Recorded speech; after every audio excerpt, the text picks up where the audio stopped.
Ang akala nila pag maraming kanin, maganda. Ayun.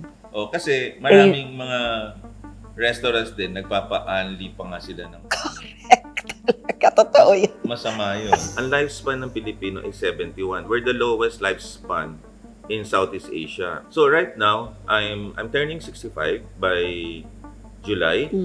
So that's around, kung 70 ang lifespan, that's around 5 Christmases and 5 summer vacations. Oh, ang lungkot naman nun. Teka lang, malapit na rin ako dyan, Doc.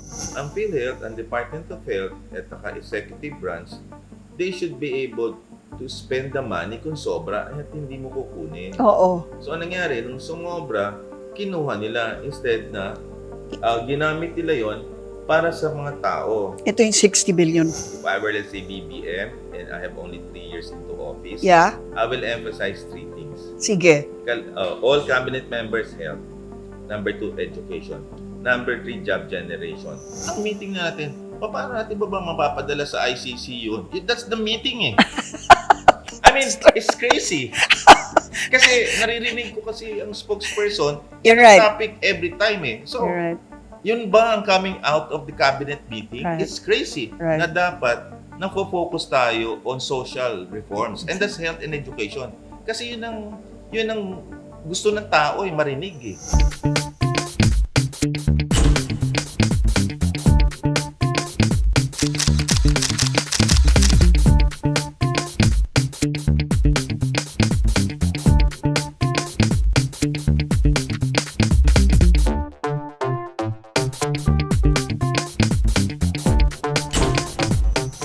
Hello everybody, I'm Lucy Cruz Valdez and welcome to Usapang Real with Lucy. At ngayon, Usapang Real tayo with a doctor whose face is so familiar to those of you who watch the news regularly. Ito na yata ang pinaka-outspoken na doktor. Nag-file po ako sa Supreme Court as an independent health reform advocate. Nag-iisa lang po ako to question the constitutionality po ng PhilHealth Zero Subsidy, which is actually the first time in Philippine history. Unprecedented po yun eh. The biggest problem here is that the government did not give subsidy to PhilHealth. So if you will not if you will just rely on the private sector, the middle class, in terms of premium, then you will be depleting because they're actually creating a lot of benefits. So where will you get the money? In recent memory. At talagang he speaks his mind, and for that I appreciate him.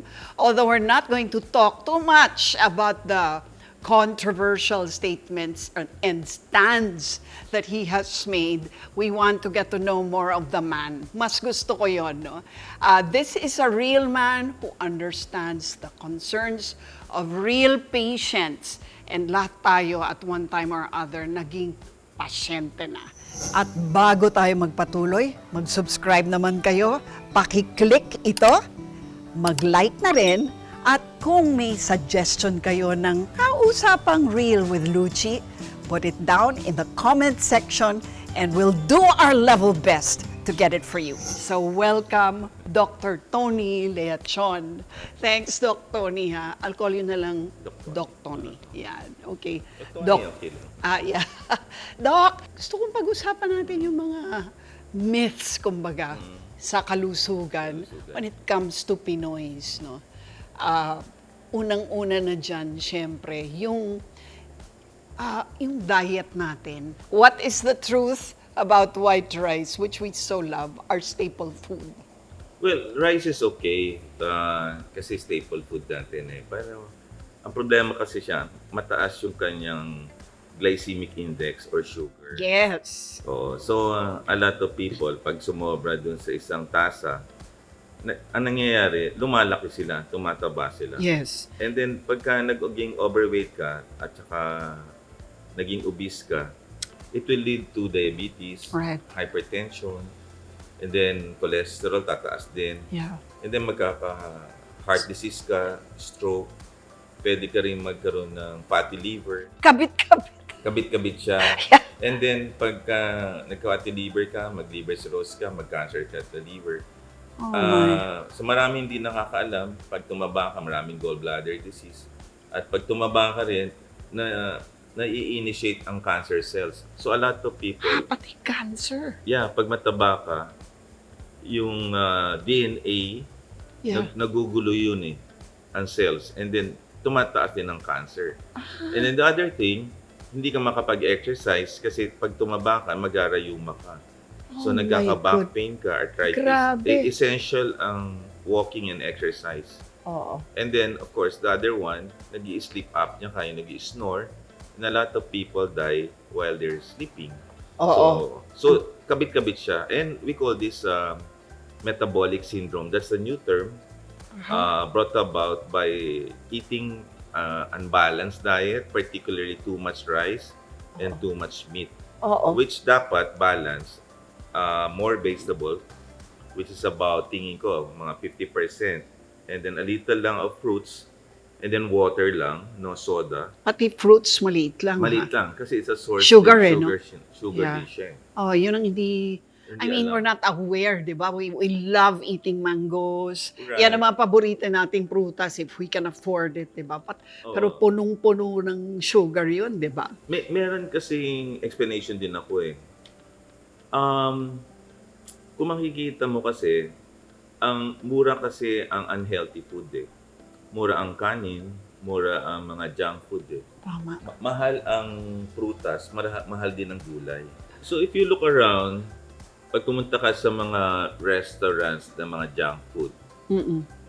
aalayan ka ng burger, french fries, at saka, let's say, soda. Oh, Eh, yeah. 1,000 calories na yun. For a man, ang kailangan mo lang 2,000 calories. For a female, ang kailangan mo lang 1,500. So, if you exceed 3,500 calories, you gain 1 pound.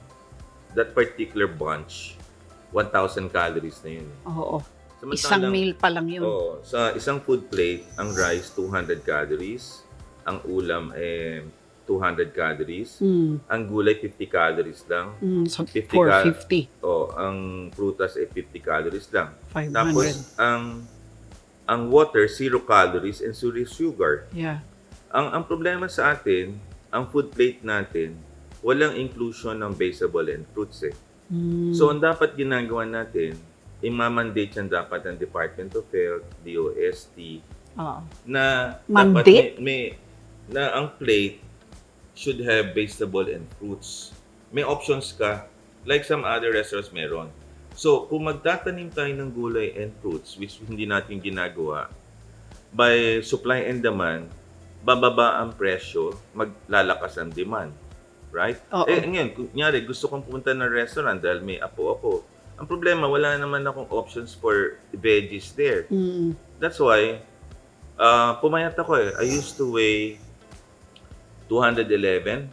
Wow! I'm right now 178. Oo, paano mo ginawa? Nag-shift ako to veggie-based food. Oh. So kahit I work in an area where merong mga donuts and all, choice yan eh. Alam ko mababa ang calories nun eh. So my lunch regularly, fruits lang, vegetable and fruits lang. Balance. And then the rest of the day, pakonti-konti lang pang rice. Hindi na ako nagsosoda. And before ako pumasok, nakapag-treadmill na ako na 30 minutes a day, which I burn 200 calories. Wow. So, precipitously, nag-drop ang weight ko, 1 pound per week. So, I was able to achieve that in 6 months. Sustain na lang ako. Mm-mm. And I feel good about it. And you look good. Yeah. Oo. Oo. I mean, that's an extra benefit, right? An extra benefit. This is not for vanity's sake na. This is for longevity kasi ang lifespan ng Pilipino is 71. We're the lowest lifespan in Southeast Asia. Ang longest is Japan. Talaga? And then Well, above 80, magkakasama na ang Singapore 84, Thailand, Malaysia, Hong Kong 84, Macau. Oo. Tayo pinakamababa at 71. Because of our diet. Right, because of our diet. So right now, I'm turning 65 by July. Mm. So that's around, kung 70 ang lifespan, that's around 5 Christmases and 5 summer vacations. Oh, ang lungkot naman nun. Teka lang, malapit na rin ako dyan, Doc. That's the reason why I want to live up to 80 minimum kasi life begins at 40. So if you double that 80. Yes. So my ambition and desire is for the Filipinos to live from 70 to 80 to become more productive. But more than that, gusto ko 90. So that 25 years pa ako, a quarter of a century, we call that the blue zone areas in the world. Na Okinawa, Japan, Sardinia, Italy, Loma Linda, Costa Rica, and this area na Sardinia, Italy, Okinawa, Japan. Ang buhay nila 90 to 100. And basically Wow, grabe. on 5 items. Yeah. 1, they move a lot Okay. naturally. Number 2, vegetable, food. And number 3, they have higher sense of purpose. And that's the reason why sabi mo bakit ako outspoken. Because ang life right now is meaningless kung wala kang sense of purpose. Kung limited ng time ko on earth and I was given God talent and skills. Ba't naman hindi ko naman i-share yon and you don't know what will... And tomorrow is never promised, Luchi. Of course. Tomorrow is never promised eh. You know, a spate of deaths from prominent Filipinos, and then they die. So people die every day for no reason at all. Yes. Now, what if I have talent and skills? Eh, may talent and skills ka, wala ka naman courage. Kung may courage ka, wala ka naman integrity. Kung wala ka namang wisdom and justice for all, so anong use mo as a human being? And then you die the next day, and then you will be forgotten. So, wala naman masama sa sinasabi mo. And if people listen, di okay. But ang point ko, life is so short eh. So my drive right now, the why I'm doing this is for my kids and my grandchildren. So I want to see them graduating college. And kinarkula ko na I should be 85 to see Simi and Lily graduating college. Kung medicine, I should be 90. Simi and Lily, your Simi, grandchildren. My apo. Simi, 4 years old this May. And Lily, ganun ang Shoot naman. projection ko. Wow, talagang... okay, pag nagpo-project ka ng ganyan kahaba into the future, anong sinasabi mo? Karamihan ba sa atin ngayon? Kasi ikaw, healthy ka.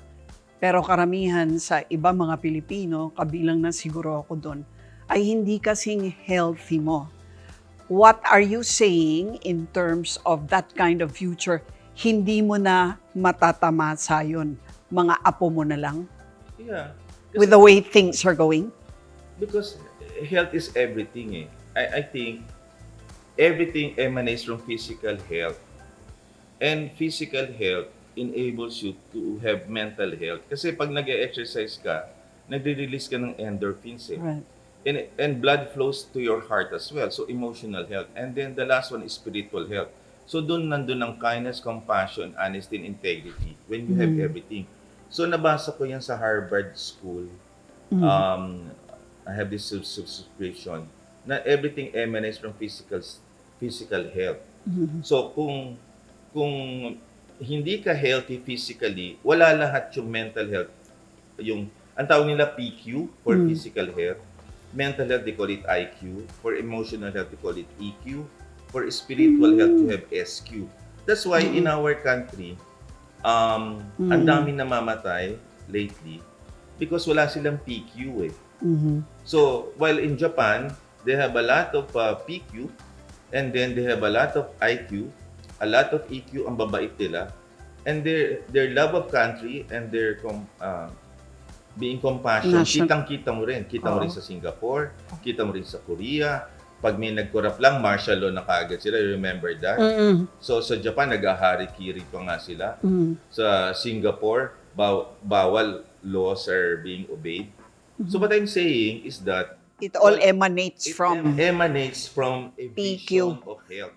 And health is basically wealth eh. So nation's health, nation's wealth. So, ang pagtingin lang natin kasi sa kalusugan, katawan eh. But a lot of people right now nagsasuffer from mental health. And it's because of the poor physical health. Oh. And that's why ang dali mong ma-burnout, ang dali mong magtampo, umiyak. Tapos hindi ka nagdadasal na. Nakakalimutan natin din yun that there's a supreme being there as well. Kasi what if you have money, power, and everything? Pero in the afterlife naman, sa ilalim ka naman pupunta, ay mainit dun eh. And then your loved ones naman ay nandun sa taas eh. So I'm thinking along that line. Okay. If you say na yan ang tunay na holistic health, yung PQ, IQ, EQ, SQ, no? Eh, yung gobyerno sa PQ pa lang, di ba? Ikaw na rin ang nagsabi. Abay, kumbaga, kung i-grade natin, bagsak na kagad. Yeah. I mean, where do we start? Well, it's a damaged culture. Sorry, idol ko si Deb. Oh, but it started first. Umpisahan natin. During the time, in fairness naman, I was born during the time of Ferdinand Marcos Sr. Martial law baby law. tayo. Ang ganda ng education galing ako Mindoro Nakapasa ako ng NCEE. I got a scholarship at UST. So kung hindi ako healthy, hindi ako nakapag-aaral, wala ako dito. But through the years, Cory, then Fidel Ramos, and then GMA, and then ERAP, and all. And even the late president, hindi siya healthy. Si Noynoy? Naninigarilyo nga siya. Di ba? Namatay nga siya, chronic kidney failure secondary to diabetes. Naninigarilyo din si President ERAP. Nagtatabako si President Fidel Ramos. Di ba? So, ang ibig sabihin... Although mahaba yung buhay ni FBR. In fair, he exceeded the 70-year mark. Outlier kasi sila. But, ang pumirma ng sin tax law died at age 61. That's si Noynoy. So what I'm saying, siya naiintindihan yun. Ang problem niya, hindi ignorance Ang problem ni Noynoy, ineptitude. Alam niya masama. And yet, ginagawa niya. Magkaiba kasi siya Well, but are you saying na kailangan role models din lahat ng tao sa government? I mean, isn't that a little too high a bar to reach? And to have kasi systemic change, pyramid kasi siya And the base ng pyramid natin, yun ang mahihirap. Yung mahihirap, pag uneducated ka, your propensity to focus on health and education mababa. So it has to be carried by the cabinet, the executive branch. Sila ang magtatayo ng vision. That's why it's important nga during the Senate election, tinatanong kung anong vision Diba? So I have a criteria, let's say, for my candidate. My candidate should have honesty and integrity. Number 1. Number 2, competence, at least college graduate. Number 3 is vision. Ano yung plataforma mo? Hindi ka pwedeng tumayo doon. And number 4 mo, ano yung passion mo and commitment mo? Anong values mo? Or anong execution mo? May governance record ka ba? Ibig sabihin, sanay ka ba? Anong experience mo? So may template ako on what to follow. And it will emanate only. So when Lee Kuan Yew, sabay sila ni President Marcos post-war, na na-reconstruct ang Singapore and the Philippines. Yeah. Ang Singapore dire-diretso. Super. Tayo hindi, naiwan tayo. Nag-stagnate. After World War II din, nagpakabait ang Japan. After demolishing the whole world. Well, binigyan rin sila kasi ng napakalaking halaga ng pera ng US para mag-rehabilitate, di ba, at But mag-reconstruct. that's correct. But still leadership-driven pa rin. And look at Japan right now. Nasa top 5 ng economy. Ang ibig sabihin, the rest of Asia nagbago, tayo lang ang hindi. So, yun ang point na ibig ko sabihin. Leadership-driven kasi ang healthcare natin And to me, human capital yan Ang definition yan is a healthy, educated population. Nag-aral ka, tapos malusog ka. Tinan mo and then job generation. Pag nag-apply ka ng trabaho, dalawa ang requirement mo. Ang kailangan mo, diploma plus medical certificate. Hindi siya or and siya. Right. So you have a fighting chance for life kung malusog ka at nakapag-aral ka. Hindi, kunyari, malusog ka, pero hindi ka nakapag-aral, menial job ka, ikaw educated ka up to a certain degree. 3 out of 10 lang nakakatapos ng high school. So, menial job ka. So, Pero kung matalino ka naman, nakapag-aral ka, pero wala kang kalusugan. walang kalusugan, wala Rin. A lot of that din yun. Oo. So, pero tayo, dapat yung kalusugan at saka edukasyon, lalo na sa underprivileged, lalo na sa may hirap. Anin may middle class kasi may savings kasi sila. At saka meron silang HMO. Pero yung around 60% of the population natin, wala. So the Okay. government should be able to give that free ang health at ang free ang education at least until age 18.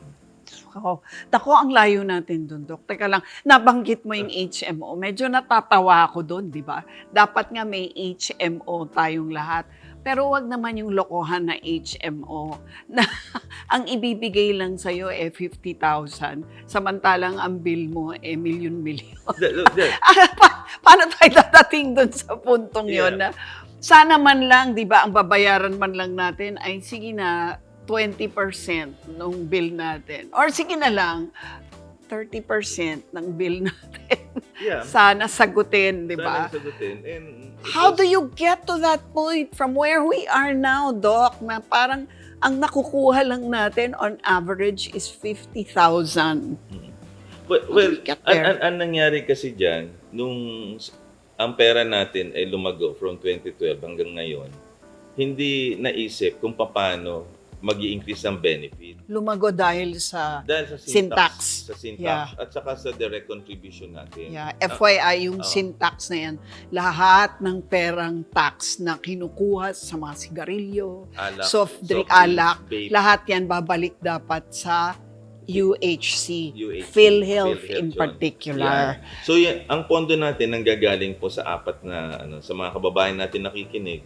Ang una po dun po sa GAA. Binibigyan po tayo ng gobyerno. Budget, yan yung budget. Opo. Pangalawa, sa syntax na galing po dun nga sa sinabi mo. And then meron pang PAGCOR at meron pang PCS. Oh, yes, that's right. Oh. At tapos yung kinakaltas po sa inyo pong mga salary monthly. Yun yung premium. Yes. Alright. So nangyari, hindi nang bigyan ng budget ang PhilHealth this year, zero. Yeah. So nangyari, ang magkakargo niyan, the PhilHealth, yun na lang direct contributors. Kaya yung sinasabi So yung mo, mga nagbabayad nga ng premium. yes.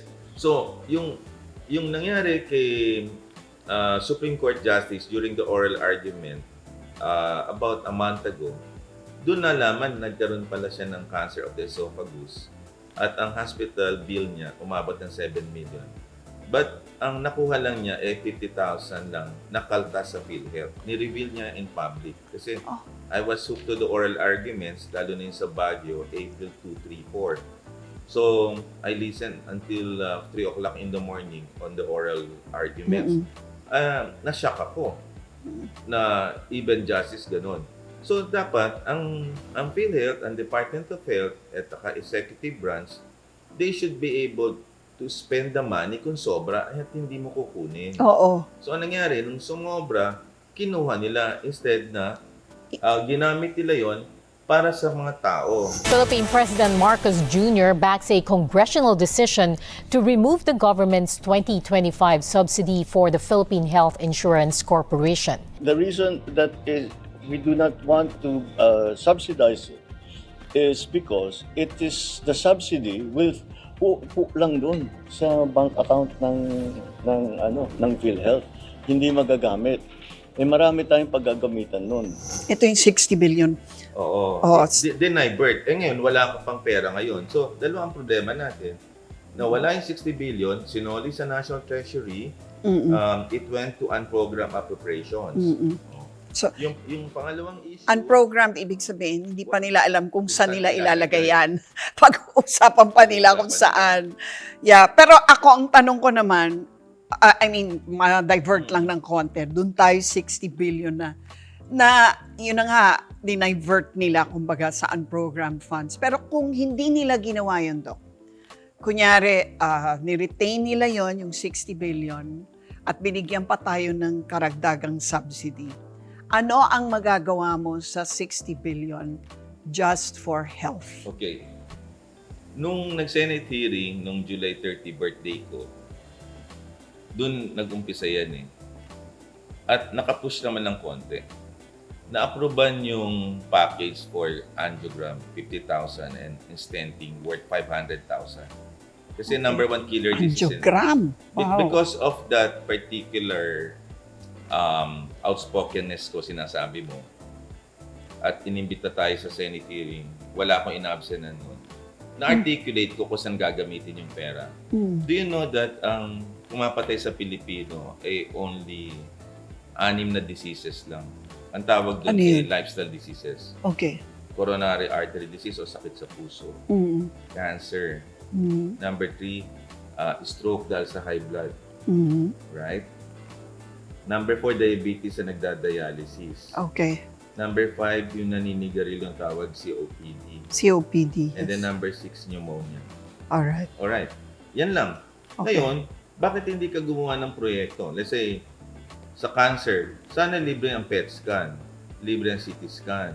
Kaya Oo. mahal ang PET scan eh. Oo. Oh, libre ang chemotherapy man lang to a certain Nako, degree. yan talaga. Di ba? Oh, Pakamahal pa ang naman. professional fee niyan, mahal ang chemotherapy yan. Ako, ang daddy ko namatay ng liver cancer, nag-chemo siya, 3 million na nagastos siya, namatay din siya. Judge ang daddy ko, at least kahit papano, meron siya. Mami ko, breast cancer, 7 taon siya nagki-chemotherapy. Sorry to My hear younger sister, liver CAD yan at 48. that. Oh, wow. So, talaga marami may cancer. So, dapat yan libre. Kasi ang nagkakasakit ngayon na lifestyle, hindi naman mayaman at mahirap eh. Sila, Sino? ang nagkakasakit pala, hindi mayaman at yung middle class and upper class. Ang nagkakasakit ng lifestyle diseases, mahirap. Bakit? Kasi sila naninigarilyo, sila umiinom, at sila kumakain ng unhealthy food. Kasi yung mayayaman kasi, order ka salad. Oh, pwede mag-organic food. Sila yung merong fitness, gym. But they're the ones who drink, siguro. Pero may savings sila. Kung hospital sila, hindi nila problema mo hospital. Di ba? Yeah. So, and then, ang nakakagamit ng PhilHealth, believe it or not, middle class and upper class lang. Karamihan. Bakit? Kasi, pag nag-down payment na, yung middle class and upper class, may HMO at may savings sila. Oo. Yung mahirap, wala. So, they will be turned away. So, one of the projects na maganda dyan, aside from that, yung emergency room na hindi ka ma-admit kasi nagagamit mo lang ang PhilHealth pag na-admit ka eh. What if, kunyari, nabagok lang ulo mo, na-fracture ka pero hindi admissible. Dapat So, sagot yun. yes. Yeah. And then, naisip ko pa, dapat may pension plan. Let's say ako, SSS ako, I work in the corporate world, I'm receiving 10,000 a month after age 60. What if yung hindi nagagamit? As PhilHealth PhilHealth. pension yun. Kasi at the time na 60 ka, doon ka na vulnerable to these lifestyle diseases. Wala ka ng trabaho. So, your SSS, kung ikaw ay private, Yeah. dialysis, you know how much we are spending for dialysis every year? Kano? 17 billion a year. Wow. And that's Grabe. 3 times a week. Yeah. So, ang problema dyan, wala tayong preventive arm kasi ang diabetes, hindi mo siya nadadiagnose sa itsura. Kailangan mag-laboratory ka and Yes. creatinine. Right. What if meron tayong PhilHealth HMO card na we are entitled to acquire To a check-up every year man lang, di ba? Twice a year. Oo. Nagbayad ka all your life tapos hindi ka nako-confine. So how much money That's true. ang na-contribute mo sa PhilHealth and hindi mo nagagamit? Tsaka sa totoo lang, Doc, ayaw nang magpa-doktor ng mga Pilipino. Karamihan, no? Lalo na yung mga mahihirap nga. Ayaw magpa-doktor, ayaw magpadala sa ospital. Kasi yung unang pumapasok sa isip nga nila is gastos.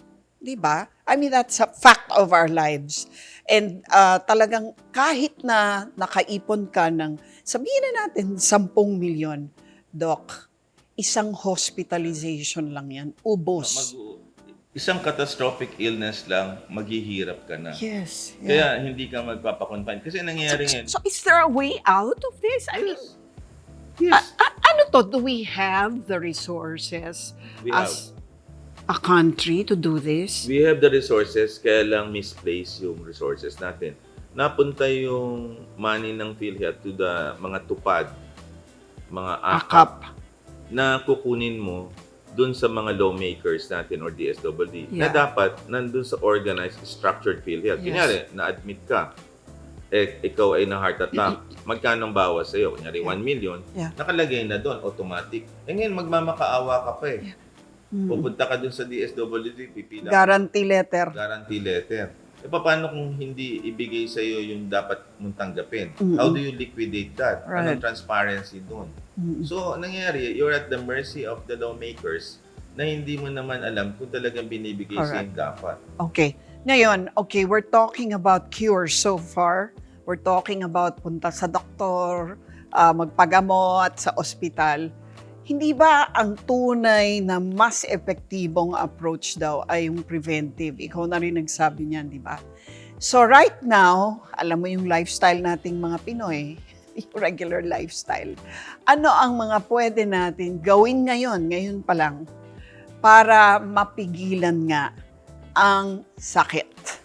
Well, ang unang dapat natin gawin ay i-educate ang public. I think dapat mag-umpisa yun sa eskwela kasi formative years eh. So, what I learned in kindergarten from Benjamin Franklin, an ounce of prevention is better than a pound. Pound of cure. And it's Yes. timeless eh. So, nung bata ako, natutunan ko na yan, lalo na sa probinsya. Plus the values of your parents, hindi ako natuto manigaret uminom. Hindi rin ako mahilig mag-junk food kasi natuto ako on the table. Tsaka nung panahon natin, hindi pa masyadong Oo. kalat yung junk food, di ba? Oo. Yeah. So ngayon, naka-adapt ako to the environment. Kasi ang problema is another theory, yung kay Charles Darwin. Survival kasi does not belong to the one who is strong and intelligent.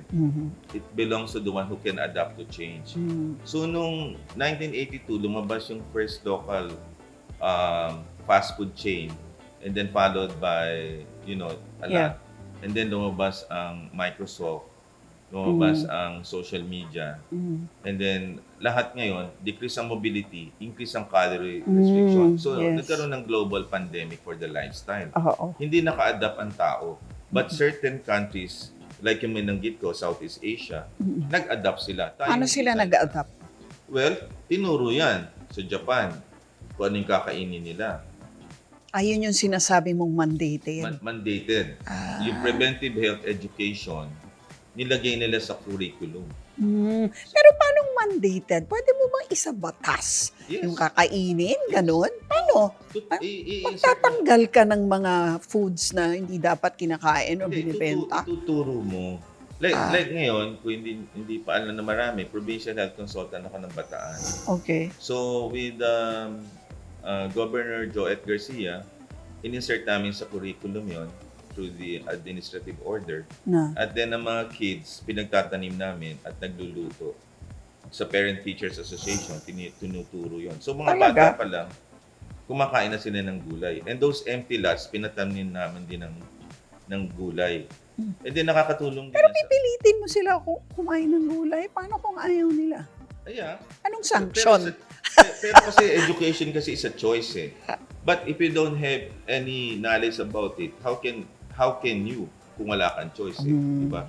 So you have to tell them ito yung gagawin. Yeah. Choice naman siya, hindi naman siya martial law eh. Ang sinasabi natin, eto, may choice ka. Pero right now, syempre, karamihan naman nagkakasakit middle age na, di ba? That's correct. At papunta na sa katandaan. paano natin i-address yung curative needs Ang nila? ganda ng question mo. Alam mo, there's no wrong time to do the right thing. Ako, natutulang ako as a doctor. When I was after 50, nagkasakit ako mahilig ako sa maalat, mahilig ako sa nagka-stone ako sa kidney. And that was a rude awakening. Kasi kahit doktor ka, hindi ibig sabihin hindi ka magkakasakit, hindi ka immortal. So, sinumpa ko yan dahil ang sakit kasi ng stone sa kidney eh. At saka during that time, kaya ako na wala mag-insert ng catheter sa'yo, puro babae. So sabi ko, hindi ako pwede magkasakit. So sinumpa ko na yung mga patis na yan, toyo. Kasi yan ang hilig ko eh. Kasi lumaki ka rin sa probinsya. Hindi na ako nagka-stone. And then hindi kasi ako umiinom ng tubig masyado. So 3 liters per day ako. Wow. So ang ibig sabihin, na-educate ka. Yes. Ngayon, ang problem sa atin, dahil sa sobrang traffic, hindi ka naman makainom. Yes. Di ba? Well, magbaon ka ng Magbabaon thermos. ka. Kaya lang, wala naman tayong katulad ng magagandang toilet. Hindi katulad din Ah, sa that's Europe true. at po. So, Oo. hindi ka iinom. Kaya marami ngayon daw may stone. That's so true, no? I'm sorry to interrupt, pero that's so true, Doc. Yung pag may long trip, di ba? Gusto mong magbaon ng tubig, gusto mong uminom.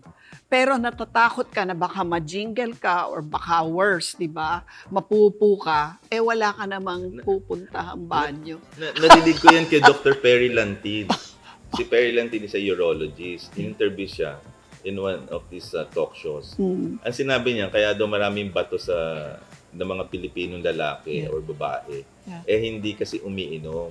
Kasi ayaw nilang maihi. Correct. Kasi wala daw silang iihi ang maganda. Totoo talaga Ang yan, baho-baho Doc. ng mga CR. Correct. So part nga yan, sabi ko nga, kung nakikinig si Secretary Vince Dizon na kaibigan ko, dapat i-mandate sa SCTEX man lang or dun sa NLEX Yeah. at sa Kalye, i-mandate siya mga na magkaroon ng magandang toilet. Kasi sa Europe, kaya Please emphasize the maganda. maganda at malinis. Every 2 hours titigil. I know, Di yeah. ba? I mean, di ba sa Japan ito, masabi ko lang, di ba? Naku. Anybody who has been to Japan, di ba? Diyos ko, parang Pag hotel. exactly. Parang hotel ang public toilet. Warm pa yung Warm toilet pa yung seat. toilet. Tapos automated lahat. Exactly. Hindi nawawala ng toilet paper. May bidet. I mean, na automatic. Grabe Hindi ka talaga. mag-worry kung mapupups ka. Not at all. Not at all. Kahit ka kumain. Please, Please. please. Di ba? That's why, Pero yung mga ganon, di ba, who do you go to? Di mo alam kung DOH problem ba yan? DPWH problem ba to? It's a cabinet meeting. It's a cabinet meeting. Dapat may 3 goals ka lang. If I were, let's say, BBM, and I have only 3 years into office, Yeah? I will emphasize 3 things. Sige. All cabinet members, health. Number 2, education. Number 3, job generation. Wala ka nang gagawing iba pa. Yun ng tatlong Yung tatlong priority. na Yeah. Ngayon, kung mapahaba mo ang buhay in 3 years, from 71 to 75, good. Mm. Education, according to Sherwin Gatchalian yesterday, ilan ang illiterate? Oh my God, it's Yes. 18 million. Yes. Oh, mapataas mo man lang yan. Functionally illiterate. Exactly, functionally literate. And then, yung job generation, hindi maghirap ang tao. In the 3 years na yon, Yeah. and then the next president will carry over. Yeah. Di ang ganda. Yeah. Kasi you have only limited time. Totoo. And much of their activities are focused on political issues rather than on social reforms. Said it. Diba? Yun lang ang akin No, eh. really, Ang you purpose said it. lang, ako, ang budget ko, pag binibigay ko sa wife ko kay Marge, kalusugan, HMO, edukasyon, mga bata, job, food, pamalengke, di ba? Transport, gasoline, di ba? Oh, so yun. Bahay, kung nag-amortize ka pa, wala. Yung sobra, pambiyahe natin yun. Right. O, ang ibig sabihin, if you're the president of the Mga non-essential. right, pero nagdi-discuss ba tayo about political things kami mag-asawa? No. Yeah. We don't discuss that. So on the table sa cabinet, ang meeting natin, paano natin ba mapapadala sa ICC yun? That's the meeting eh. I mean, it's crazy. Kasi naririnig ko kasi ang spokesperson, You're right. topic every time eh. So, You're right. yun ba ang coming out of the cabinet meeting? Right. It's crazy Right. na dapat nafo-focus tayo on social reforms. And that's health and education. Kasi yun ang gusto ng tao marinig eh. Yes. That's why. So, nagkaroon ng apathy ang buong bansa eh. Oo. So, we don't That's listen the word. anymore to those. That's the word. Yeah. Di ba? Kasi yung mga political concerns, hindi yan, ang sabi nga namin, hindi yan sikmura issues, Hindi people. siguro issues eh. Hindi yan tatagos dito Yeah, eh. Kaya, yeah. ang nangyayari, ang Baypol, mga tao, wala na. Di na nakikialam. Yeah. Oh, ngayon, So sad. ako naman, pag di ako nakialam sa health, wala nang mangyayari sa Yes. atin if you don't fight for that. That's Doon true. ako nang gagaling. Right. So you're But- a voice right now in the wilderness. Yes. That's And- true. That's what you are. Oh, pero one voice is enough sometimes to, to spark a light eh. Kailangan mo yun eh. I agree. Kailangan disruptive ka rin to a certain degree in a respectful manner. I mean, nandun yung humility, nandun yung service, nandun yung humanity. But you have to have the moral courage to tell that. Kasi, tomorrow is never promised, sabi ko nga eh. Then I have to say my piece. At kung hindi ko masabi ito, kawawa naman yung next generation of Filipinos. Well, I'm glad you're saying it for all of us, really. So we thank you for that. But for now, eto na lang, parang knowing na kulang talaga sa edukasyon ang karamihan sa mga Pilipino, i-discuss na lang natin, Yeah. Doc, yung mga kadalasang, Yeah. alam mo yun, Yeah. parang, hindi ko alam kung anong tawag doon, myths ba sila or misconceptions or yung parang street wisdom ba Yeah, yeah. na hindi naman talaga tama. Ano yung pinaka-common na akala ng mga tao Okay. na talagang nakakasakit sa kanila, sa kalusugan nila? Ang akala nila, pag maraming kanin, ay maganda. Ayun. O, kasi maraming mga restaurants din, nagpapa-unli pa nga sila ng kanin. Katotoo yan. Masama yun. Yeah. At saka sa totoo lang, ang sarap pag mas puti.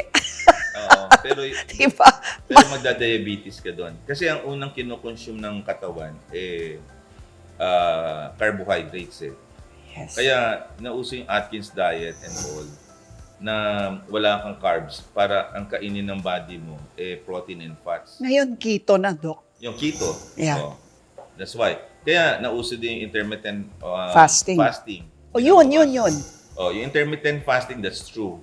Effective yan. You have Okay. 16 and 20 Yes. hours or 4. Yung may window ka lang Oo. ng kakainan. Essentially, binabawasan mo ang calories, calorie restriction. Oo. Sa mga nakikinig, para mag-reduce kayo, 80% to ng pagtaba dahil sa kinakain. 20% lang ang ehersisyo. So dapat talaga yung dieta ang bantayan. Yun ang bantayan yun. Oo. O, pangalawa na misconception, Yeah. akala nila maganda ang soda, Soft drink. soft drink. Pero Oo. hindi nila alam na ang soda, ang asukal niyan ay 10 kutsarita na ang requirement mo lang a day, isa lang. Wow, grabe And pala, then, no? ang calories niyan ay isang kanin. Sarap kasi, sir. ng Coke. Exactly. It's the Lalo na the pag surge. summer. Pag summer. It's the surge. Kaya lang, pag nagsoda ka, tapos na yung 30 minutes mo na walk, tabla na kayo. Ganun ba? Tabla na kayo. Okay.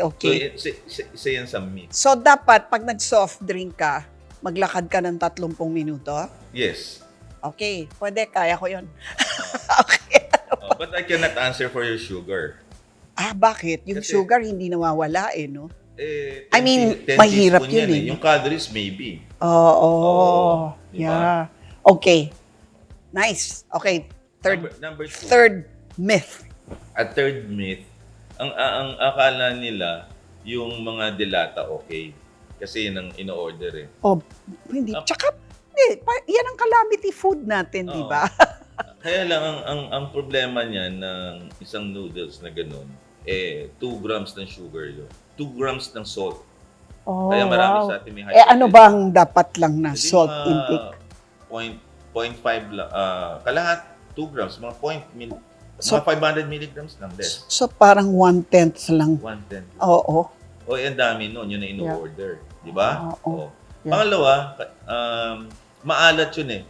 Kaya nga hindi sila napapanis kasi ang preservative kasi nila, Yeah. Yun ang nagpapatagal ng Nagpapatagal. shelf life. yun ang nakakataas ang blood pressure. Ang fourth myth natin na nakita, akala ko dati ang fruits okay, kaya ako di pumapayat doon. I can consume dati mga 5 mangga. Yeah. Tsaka nagkaroon ng fad noon Oo. na magju-juice ka ng mga Oo. kung ano-ano mga prutas. Yun lang ang kakainin mo. Kalokohan Kumbaga, yun. Ang tamis pala niyan. Kaya pala ako di pumapayat. May patient ako noon, naalala ko, nag-diet, 20 apples ang kinain. Lalo siyang tumaba. Sabi ko, ang tamis-tamis niya, tsaka ang daming calories. kasi akala ba natin yung fructose, Oo. dahil natural sugar siya, healthy, di Ay, ba? yung fructose yan ang tumatama sa liver eh. Oh, really? Yan, oo. Nako. So, ang ginawa ko, inaral ko mabuti. Oo. Sabi ko, lahat pala sa Japan, Ikigai, that's the book na binili ko. Yeah.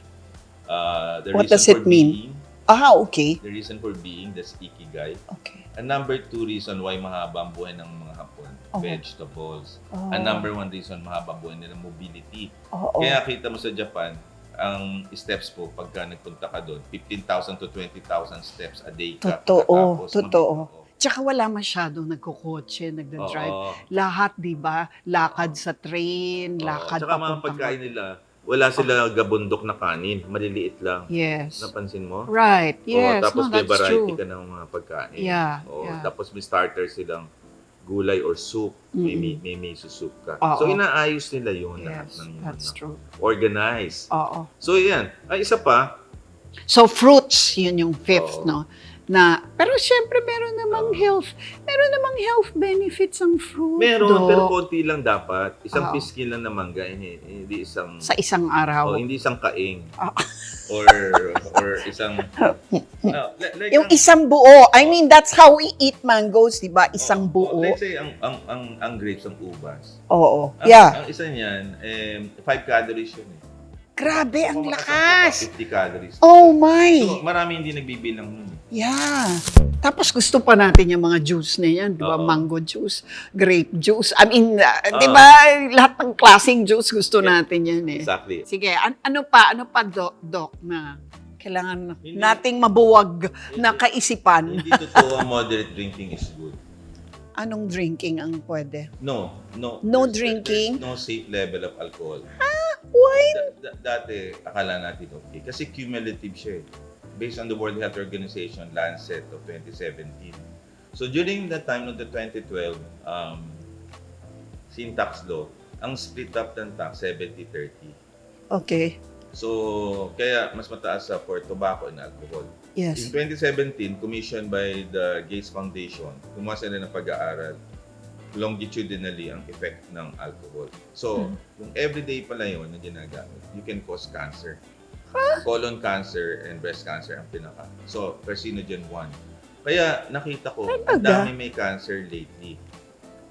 Colon, particularly. I'm not saying they're drinking, but I have to inspect. Yeah. Di ba, you remember, 37-year-old star, L.A. Tenorio, colon Yes. cancer. Yes, that's You right. remember Chadwick Boseman, Yes. right? You remember Black Panther? Yes. Oo. Remember Colon Haji? cancer din yun, no? Oo. You remember Yeah. Haji? Haji Alejandro, of course, recently. Ricky Colon Davao? cancer din ba? Ricky Davao? Pati si Ricky Colon? I don't know. I don't know. Pero Oo. yung mga Rudy Fernandez, I think. Okay, yeah. Cholangiocarcinoma. So- Cancer din siya. Anong kinalaman nun sa wine? Yun na nga ang report ng World Health Organization. There's no safe level of alcohol kasi every single day, cumulative ang effect niya. Pero sabi nila, a glass of wine every day, healthy daw. Yeah, it's only the red wine but not the alcohol content natin. Pero yung red wine, okay. Yeah. Pero kailangan may... Dun sa kahit ang konti dun lang sa- ng alcohol nun, di Doon ba? sa Netflix, Yeah. doon sa Netflix, kung mapapanood nila, yung Blue Zone, Yes. yeah, the Italians, mahilig doon. Oo. Light alcohol yun eh. Ang reason nila for that is for socializing. Kasi Yes. engagement kasi improves lifestyle. That's true. Yan. Yeah. Kailangan may engagement eh. Pati beer. Oo. I mean, for Filipinos, it's beer, di Kaya ba? lang, pag sobra, marami tayo kasi mag-beer. Marami tayo rin yung mga genes natin, Yeah. grabe ang alcohol content. Oh, I see. Kaya tumataas ang cancer natin. Alam mo ba dati, ang number 1 killer was a stroke. Yes, okay. Nagulat ako ngayon, heart attack, then cancer. Rapidly. Oo, At saka ang babata. so na-overtake na ng cancer Oo, yung... kasi nga, ang feeling ko, during the pandemic, a lot of people nasa bahay and they drank a lot. So, ganun ka-immediate nung effect? Kasi COVID, 2020, 2021 lang yan, di ba? Change is hard, no? But there are things that we can do. Shrink the problem. So, family-based muna. So, if you apply dun sa pamilya mo, yung concept na yan, That's true. magagawa mo yan. Control mo yun. So, start with your own like for example, self or family. pinaban ko soda sa bahay eh. Tama. Kasi kung mag-grocery ka at ilalagay mo sa rep unhealthy food, yun ang kakainin mo eh. So, you start and then nag-infrastructure ka ngayon ng small gym yan sa taas. So, wala na silang excuse for not doing it. Oh, mainit pa eh. Ayan, nandyan na oh. May excuse ka pa. Wala na. So what I'm saying, family. And then susunod mo, touchstone would be schools. Oh, you have to talk to Sani Angara lang. Oh. And then DILG, kung sino, si John Vic yan. Yan mga touchstone eh. So, family, school. Tingnan mo na lang kung ano activity mo ng bata ka, pamilya. Then papasok ka. And then community, DILG. Yan ang bigger scale eh, di ba? And then workplace, dole yan. Now, if you apply the same template, ignorance, and then ineptitude, the whole country yan eh. Then, if I were the president, magkakaroon ako ng traffic light lang, green, red, and light.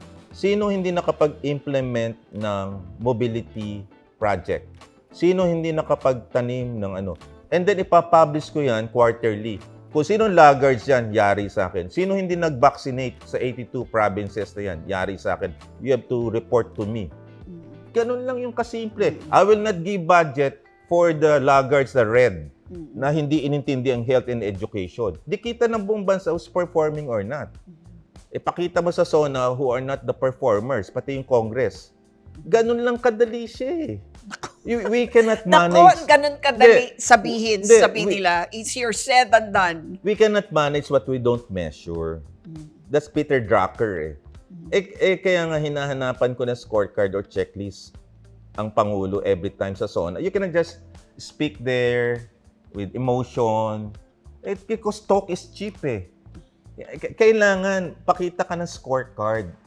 Napaganda mo ba siya 3 years ago sa midterm and then pag natapos ka? Ganun siya eh. Yeah. Ngayon, ganun din ako mag-isip. Ako mag-isip as a physician, ang lagi kong iniisip, what will go wrong? Hindi what went wrong. Tapos na yun eh. Yeah, tapos na. Ang iniisip Useless to ko look back. sa pasyente, pagdating niya sa emergency room, what will go wrong with this patient? Para mapagaling ko na siya, umuwi siya ng madali. Kung ikaw presidente ng bansa, let's say BBM ka, you tell your cabinet na in my last 3 years, you focus on health. Kasi ang dami na nagreklamo sa akin sa Supreme Court, di ba kayo nahihiya na ako hinahablan nila because of your erroneous moves. Ibig sabihin, if you're the president, are you not worried that umaabot na sa Supreme Court yun? If I were the president, mahihiya ako eh. Di ba? Has the president visited the PGH lang, which is half kilometer from the palace? Kung nabisita niya yan, hindi niya aalaw si Recto or si Herbosa na ipamigay yung 60 billion. Kung nabisita niya, di ba? Yung Korte Suprema just across ang PGH eh. So, probably, the Supreme Court should be able to know kung bakit isang tambak doon. So, ibig sabihin, hindi nag-field work ang president. If the president knew na alas 3 pala madaling araw, pumipila na ang tao doon, I would not have given away that 60 billion. And if the Supreme Court will not decide in favor of the Filipino people, this is a dereliction also of their duty. Kaya nga, hindi tayo nagpa-file niyan sa Senate and Congress because they're the ones who manipulated this. And if I were the president, I should be worried that the people are not contented with their health and their education. This is a red flag. And how can we survive in the next 3 years with this kind of mindset? Tupad, akap, whatever, kalinghing, yung card, ano ba yung mga card na yan? Just crazy. Wala tayong systemic approach to a problem. Wala. That's endemic and systemic. Yeah, but it can be changed. Yeah. You just need to disrupt a system that has long been, rotten. And kailangan lang natin magising dito sa bangungot na ito. Kung hindi, kawawa naman yung ating next generation of Filipinos. Ako, siguro parting statement lang. Yeah. Ang national hero natin ay doktor, by the way. Ang pangalan niya That's right. ay Jose Jose Rizal. Rizal. Mayaman siya, privilege. He was in Madrid. But, nung nagkasakit ang nanay niya, bumalik siya to give sight to a mother but gave vision to a country. Hindi through armed revolution, by the power of pen and ideas.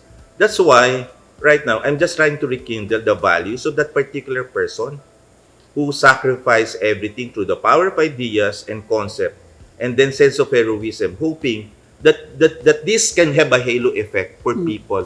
And from that particular ideals of a noble Filipino, na hindi naman mahirap, privilege, pero nag-sacrifice for our country. Remember, our national hero, hindi siya warrior, hindi siya lawyer, doktor siya. So therefore, ang dapat nating unahin, kalusugan natin. And everybody should be a hero right now. As our gift to you.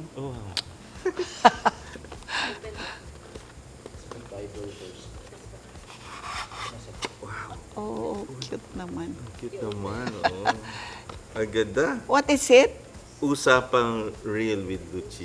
Di ba? Hindi, i-pick Yeah, natin so isa. every day, there's a word of wisdom for you. Love is patient, kind, Oh, 1 Corinthians 13. and never gives up. It's not jealous, boastful, or rude. Love rejoices in truth, always hopes, and endures all things. Ayan. Ani. Kaya ikaw, yan ikaw. That's how you show your love. And pink siya eh, in the pink of health. Oh, okay. The color of health.